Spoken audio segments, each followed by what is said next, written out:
आज हम करने वाले हैं ऑयलिया कंपनी। ऑयलिया company is a listed major oil company sorry contemplating a $500 million investment in a renewable energy. Oilia company plans to borrow 100% of the funds needed for this project. ठीक है, तो पूरे के पूरे 500 मिलियन लेने पड़ेंगे उनको। Oilia company's finance director has prepared estimates of the post-tax cash flows of the project। ठीक है, तो सबसे वो करना क्या, पहले वो देख लेते हैं। Calculate adjusted present value of the project and conclude whether the project should be accepted or not। ठीक है।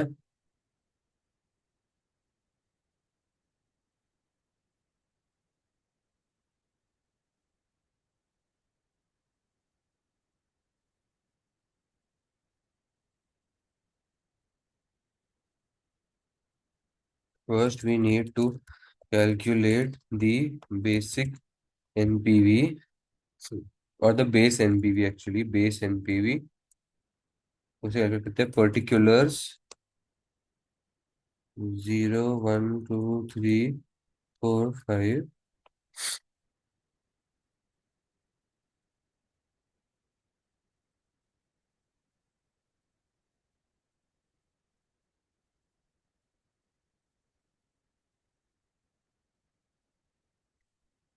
एक मिनट, जस्ट इसको जरा। नाउ सबसे पहले तो इन्वेस्ट करना है मुझे।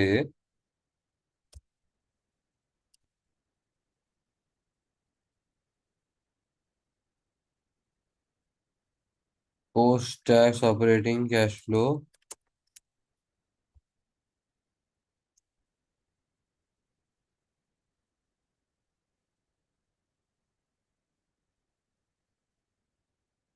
हंड्रेड 130 140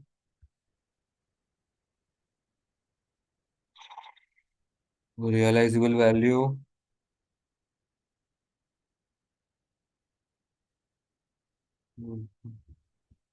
रियलाइजेबल वैल्यू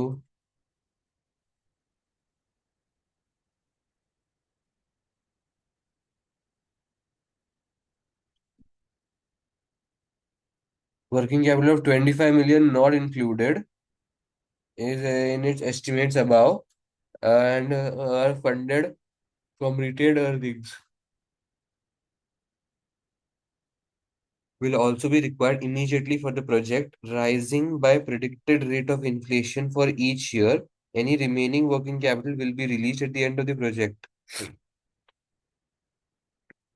अच्छा, राइजिंग बोला है तो हर साल 25 मिलियन प्लस वो इन्फ्लेशन जितना लगेगा, ऐसा होगा। तो ठीक है, व्हाट आई फील इज कि ईयर जीरो पे 25 मिलियन लगेगा। ठीक है, at the start of each year ना। इमीडिएटली बोले तो हाँ, तो यहाँ पे आएगा 25 मिलियन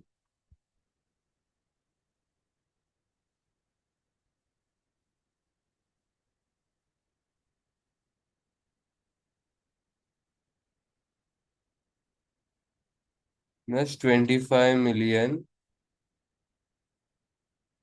4 साल से बढ़ेगा।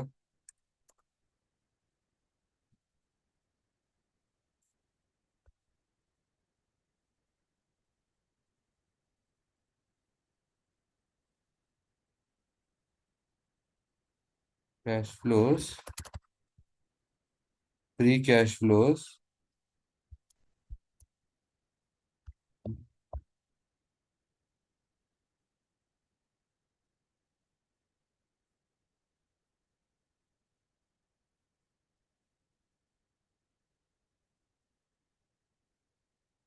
Discount factor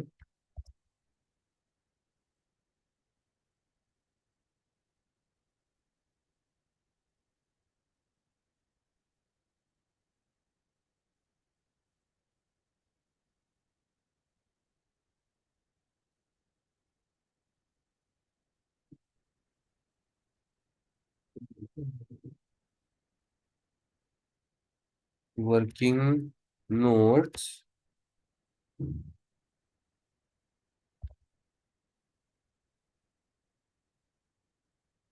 are F plus beta asset, R M minus R F, beta asset will be used to calculate the value of KE for it to analyze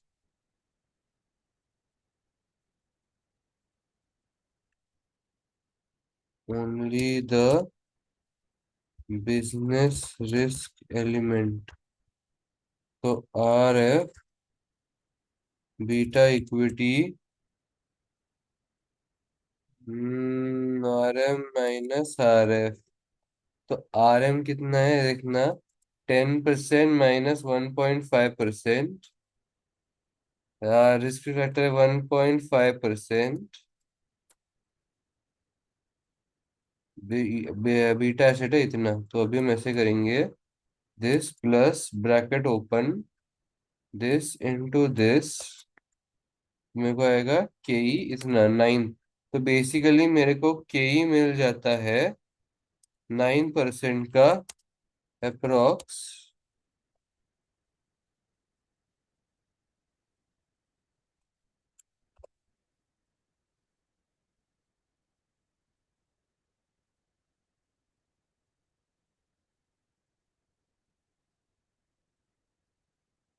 0.917, 0.842, 0.772, 0.708।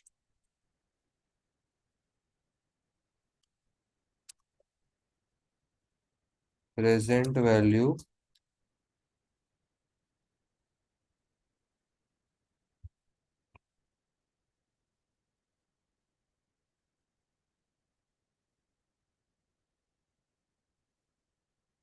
NPV negative आ रहा है। नहीं, नेगेटिव पता है क्यों आ रहा है, क्योंकि मैंने लास्ट में ना उसको रिलीज नहीं किया है। लास्ट में उसको रिलीज कर देता हूँ। सम किया, ओके, फिर भी नेगेटिव नेगेटिव मतलब वो नेगेटिव ही आ रहा है, विच इज फाइन।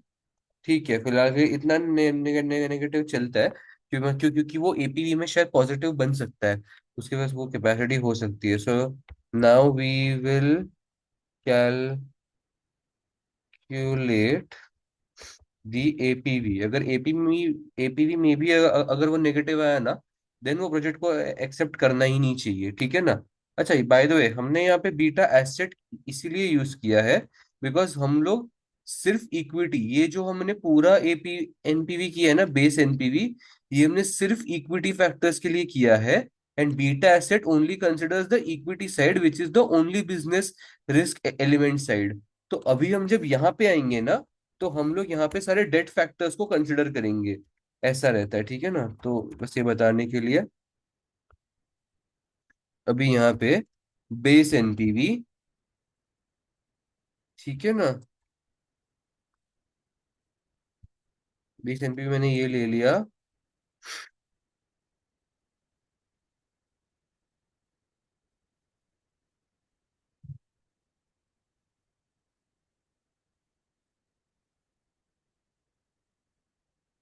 देखो, अभी हमें सबसे पहले इशू कॉस्ट करते हैं। Issue cost of 2% on gross proceeds will be payable on a subsidised loan. No issue cost will be payable on the bank loan. Issue cost are not allowable for tax. ठीक है, तो सबसे पहले हम यहाँ पे करेंगे इशू कॉस्ट। लेकिन ये जो इशू कॉस्ट है वो 8 है, सो बेसिकली यहाँ पे 98, 2 एंड 100 है, ऐसा होगा। 98 होगा, सब्सिडाइज लोन 300।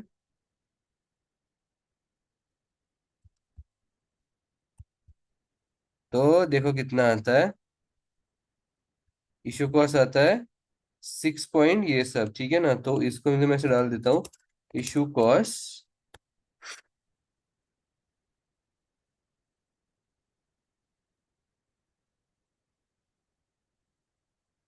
Subsidised loan. मैं सब्सिडाइज लोन कैसे करता हूँ, particulars subsidised loan, normal loan difference. ठीक है ना? तो अभी सबसे पहली बार यहाँ पे मैं करूंगा interest rate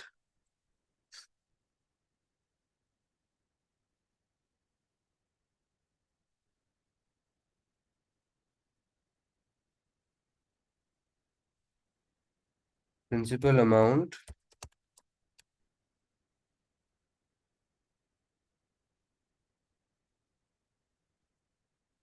interest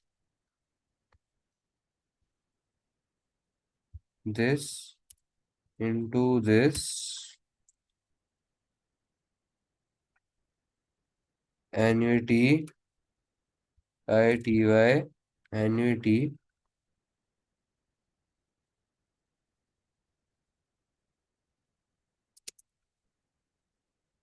annuity 4 years for कितना? फॉर 6%।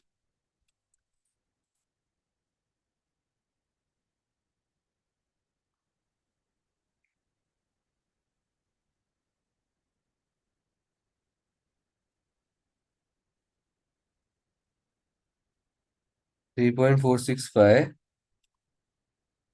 0.465 भी और इधर भी, तो डिफरेंस। तो देखो ये जो इंटरेस्ट है ना, ये मेरा सेव हो गया। तो this is my interest saved. ठीक है, मैंने लिंक दिए, जाए दो। एंड अभी टैक्स क्लेम अनपे, अच्छा मैंने टैक्स में अगले साल भरता हूँ कि इसी साल भरता हूँ? In the same year in which profits arise. ठीक है, गुड।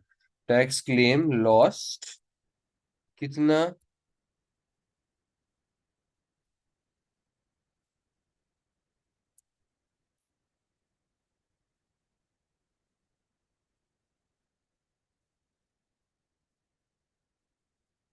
कितने का मेरा टैक्स क्लेम लॉस्ट हो गया?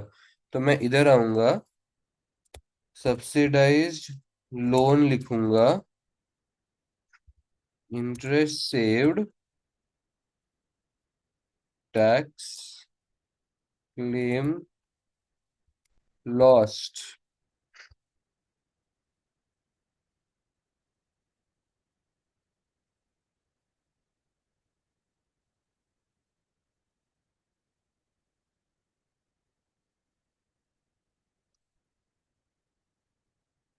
ये भी लिख दिया। उसके बाद टैक्स क्लेम, एक्चुअली ये ऐसे है ना कि रुक जाओ, tax claim received for interest, tax shield, actually ऐसे इसको लिखना चाहिए, रुक जाओ। Tax shield on subsidised loan received. कैसे दिखती है ये? इधर 5.19 ऐसे दिखती है। ठीक है ना? मैं यहाँ पे APV लिख के रख देता हूँ, सो दैट पता चलते कि हम लोग धीरे धीरे उसको पॉजिटिव में लेके आ पा रहे हैं कि नहीं लेके आ पा रहे हैं। चांसेस तो ज्यादा लग रहे हैं वैसे। अच्छा नहीं, अभी तक तो नहीं है। फिर अभी लास्ट होप है तो पॉजिटिव में लेके आने के लिए, वो है नॉर्मल बैंक लोन अभी। ठीक है ना? अभी इसको करते हैं फोर्थ, बैंक लोन।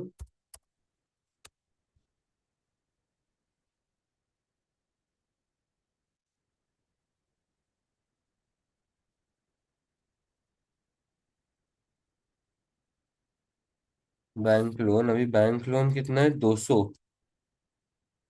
ठीक है ना?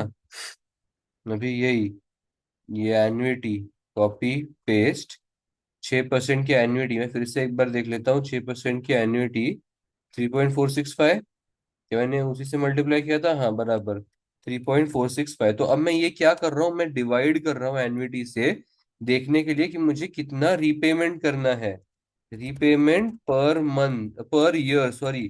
तो मुझे इतने का पर ईयर रीपेमेंट करना है। ठीक है ना? ये मेरा वैल्यू मैं ऐसे निकालता हूँ रीपेमेंट का, principal amount divide by annuity is my repayment. अभी ओपनिंग इंटरेस्ट रीपेमेंट क्लोजिंग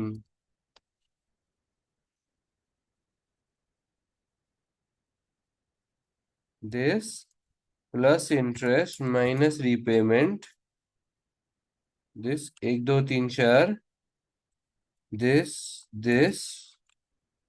सी कंट्रोल वी इंटू 6%,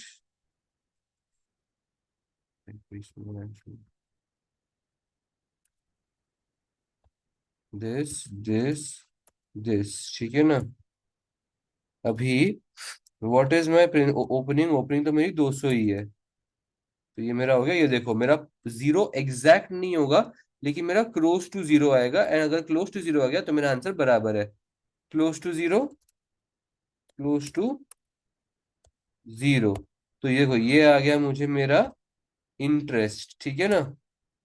परफेक्ट आ गया। अभी क्या इधर सम खत्म हो जाता है? The answer is no. I have to calculate tax on this. मेरे को तो टैक्स शील्ड जाननी है ना, तो मैं इसके ऊपर टैक्स कैलकुलेट करूंगा। ये आ गया मुझे मेरा टैक्स, लेकिन इसका मैं लूंगा प्रेजेंट वैल्यू। 6% से प्रेजेंट वैल्यू ले लेंगे अभी, तो आता है 0.943, फिर आता है 0.890, 0.840, हाँ 0.840, एंड देन 0.792, अरे 0.792, टैक्स इनटू प्रेजेंट वैल्यू। ये मैं करूंगा, तब जाके मेरे को मिलेगी मेरी, ये होती है मेरी tax shield. So this is my tax shield on normal loan received. तो ये हो गई मेरी टैक्स शील्ड। देखो मेरा एपी आता है 1.8। अब अपन चेक करते हैं इनके साथ, प्लान करके देखते हैं।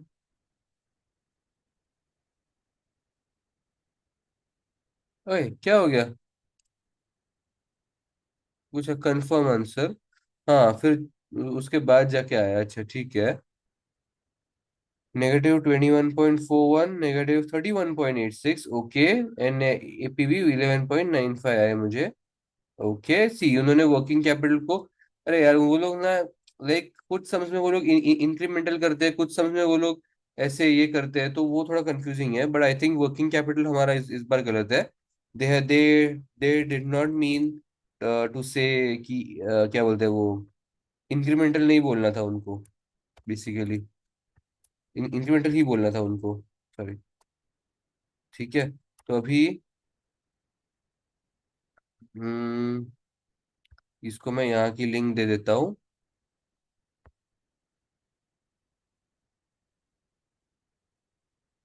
ठीक है, तो ये देखो एनपीवी 21.44 आ गया, एंड देन ऑटोमेटिकली सारे फिगर्स चेंज होते गए। ठीक है,